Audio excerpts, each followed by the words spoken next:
शिर्डी शहरात सायंकाळच्या सुमारास घडलेल्या धक्कादायक प्रकारानं नागरिकांमध्ये संतापाची लाट पसरली आहे। शहरातल्या आरबीएल चौकात राज्य परिवहन महामंडळाच्या बस कंडक्टरनं एका पतीपत्नीला मारहाण केल्याचा धक्कादायक प्रकार समोर आला असून या मारहाणीचा व्हिडिओ सोशल मीडियावर व्हायरल झाला। सिन्नर येथील रहिवासी विलास पवार हे पती-पत्नी दुचाकीवरून शिर्डीकडे येत होते।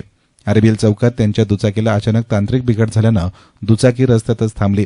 ते दुचाकी रस्त्याच्या कडेनं घेत असतानाच एसटी बसचा कंडक्टर पांडुरंग गरकळ याची आणि कुटुंबियांची बाचाबाची झाली। प्रत्यक्षदर्शींच्या माहितीनुसार दुचाकी बाजूला घेतोय असं पवार यांनी सांगूनही कंडक्टर आक्रमक झाला। वाद वाढत गेला आणि कंडक्टरनं पती-पत्नी दोघांनाही हात उगारत मारहाण केली।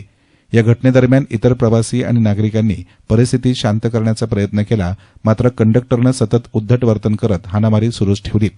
कंडक्टरकडून झालेल्या मारहाणीचा संपूर्ण प्रकार जवळच्याच एका नागरिकानं मोबाईलमध्ये चित्रित केला।